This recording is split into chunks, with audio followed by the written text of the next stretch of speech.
This is Anne Butler, the Book Griffin. Welcome to the podcast.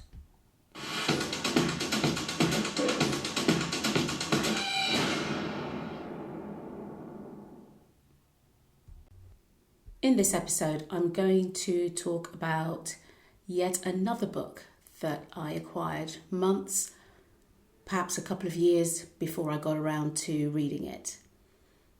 It's a book called Cry No More, written by Linda Howard. Linda Howard created a character which, when we first meet him, I didn't believe he'd be the hero in the story. Let me go back a little bit. The main female character in this story is Mila. Years before, Mila was shopping in a market in Mexico. She was with her baby of only a few weeks old.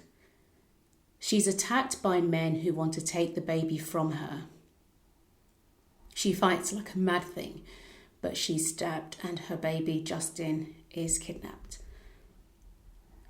Mila spends the next several years chasing down every single lead she hears of, going so far as to plug herself into a missing persons network in the same location where Justin was kidnapped, all so that she can find out what happened to him. It's as though he's disappeared off the face of the earth.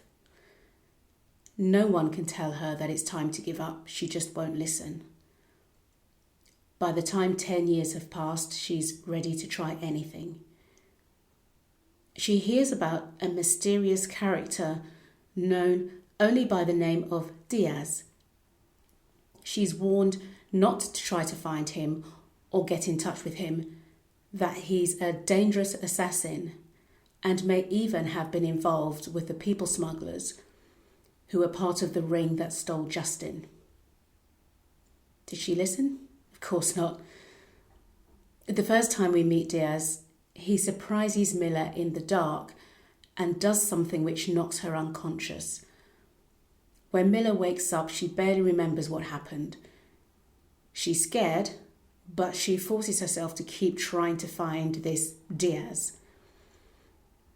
Days later, a man turns up at her office in the darkness, scaring the life out of her.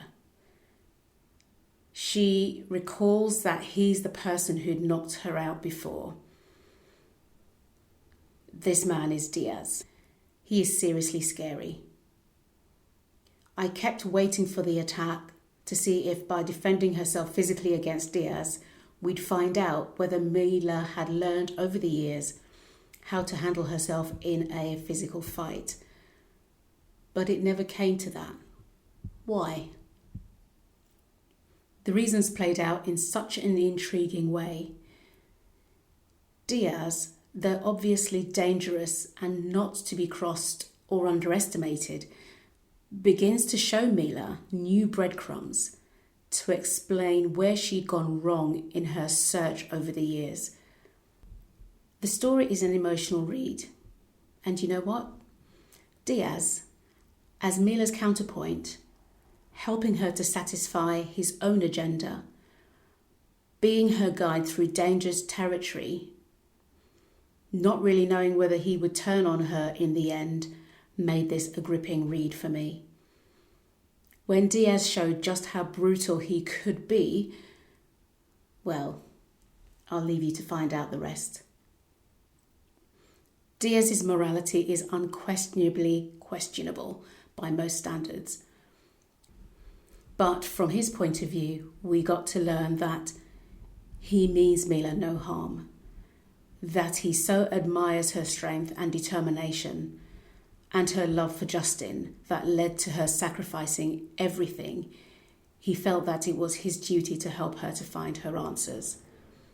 That's why, scary and dodgy though he is, I can't help but love James Diaz. Cry No More by Linda Howard was published in 2004. If you like the subgenre of romance thrillers, I recommend this one. Make sure you've got a few tissues handy. You'll need them throughout. This has been Anne Butler, the Book Griffin.